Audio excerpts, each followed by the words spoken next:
La idolatría es una de las manifestaciones del pecado del ser humano. Recordemos que el pecado no es tanto una acción concreta, así se manifiesta el pecado, por medio de acciones que tienen nombre, como el robo, como la mentira, como el asesinato, como la codicia.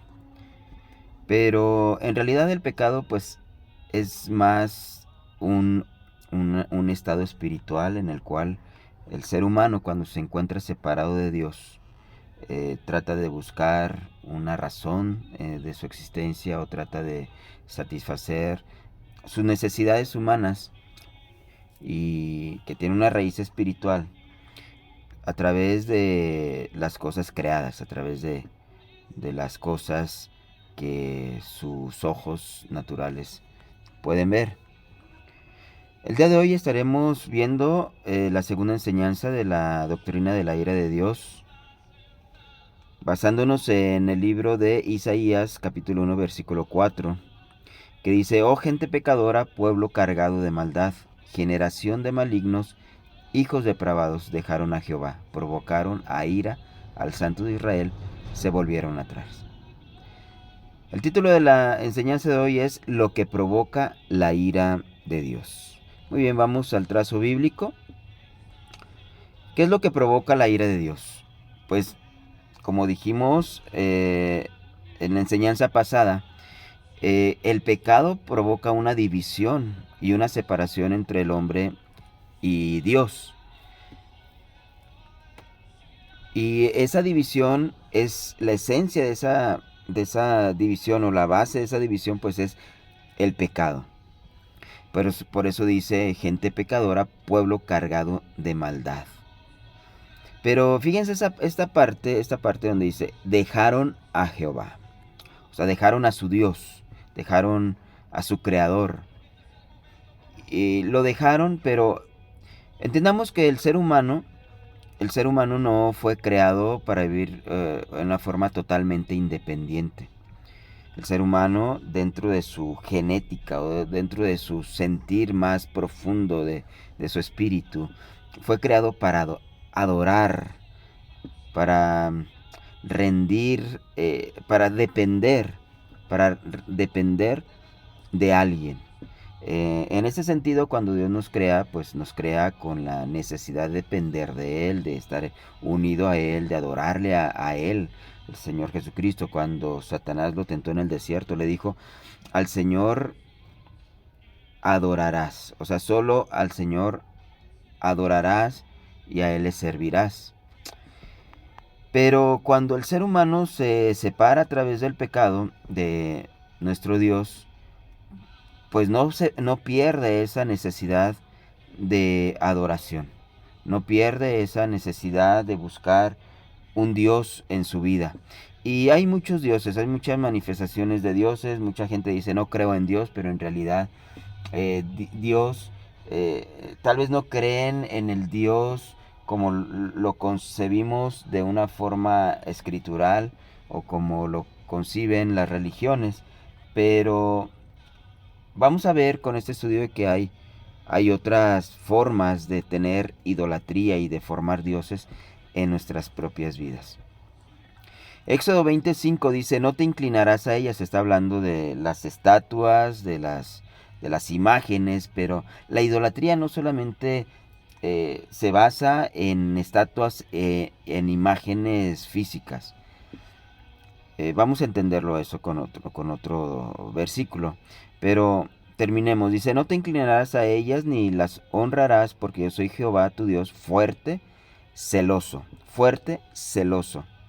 que visito la maldad de los padres sobre los hijos hasta la tercera y cuarta generación de los que me aborrecen.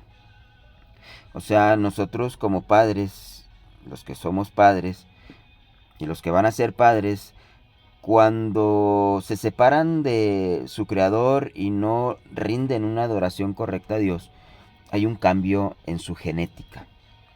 Hay maldiciones que se transmiten de una generación a otra, tanto pues una forma espiritual como también cuestiones físicas.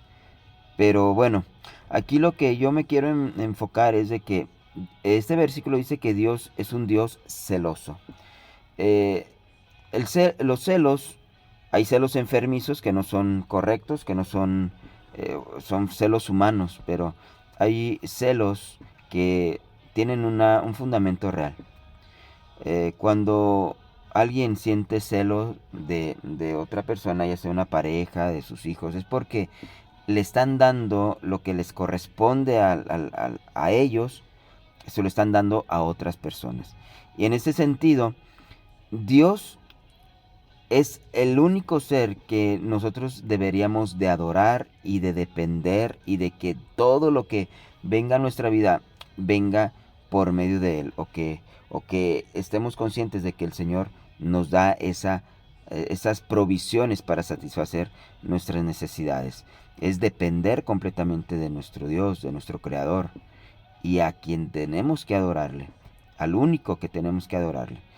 Y cuando uno a través del pecado se separa de Dios y busca idolatría o busca otros dioses, pues entonces provocamos a celos, y la reacción de los celos es ira. Sí, los celos es como una combinación entre ira y amor, entre enojo y amor. Sentimos celos porque amamos a alguien, pero cuando ese alguien le da a otras personas lo que solamente a nosotros nos corresponde, por ejemplo, en el matrimonio, este, eh, la esposa, el esposo, sexualmente hablando, solamente se le debe de dar al esposo.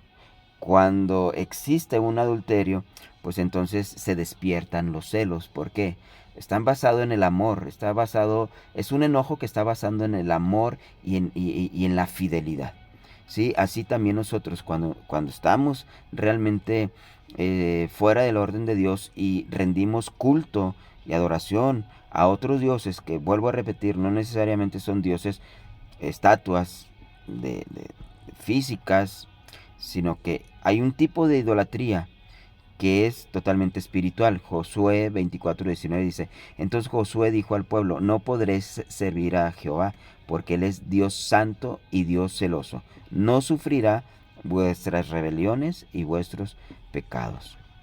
Para poder servir a Dios necesitamos entender algo, que Dios es santo, y el que sirve a Dios tiene que vivir en santidad. Y Dios es celoso, y el que sirve a Dios tiene que eliminar todo tipo de idolatría en su vida, porque la idolatría es una manifestación de la rebelión y de nuestros pecados. Jueces 2:12 dice: dejaron a Jehová, el Dios de sus padres, que los había sacado de la tierra de Egipto, y se fueron tras otros dioses, los dioses de los pueblos que estaban en sus alrededores, a los cuales adoraron y provocaron a ira a Jehová. En ese tiempo, pues los pueblos se regían a través de la idolatría, era a través de estatuas y a través de imágenes y todo eso.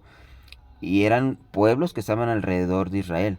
Pero ahora nosotros tal vez ya no nos enfocamos tanto en estatuas y todo ese tipo de cosas, sino que lo que adoran la gente que no conoce de Dios, las riquezas, los placeres, eh, los lujos, ¿sí? La vida de fama y todo eso, cuando esas cosas existen en el ser humano, o cuando el ser humano busca con todo su empeño, con toda su vida, con todo su corazón, con toda su energía, busca las riquezas, la fama, los deleites, en realidad eso es idolatría. Por eso Colosenses 3:5 dice: haced pues morir lo terrenal en vosotros, fornicación, impurezas, pasiones desordenadas, malos deseos y avaricia, que es idolatría. Entonces ese versículo nos enseña cómo la idolatría tiene que ver más con un estado espiritual, con un estado de intenciones del corazón. Cuando buscamos satisfacer deleites carnales, nos separamos de Dios y no adoramos a Dios en santidad y en rectitud y en sumisión a Dios, entonces estamos en ese estado de idolatría.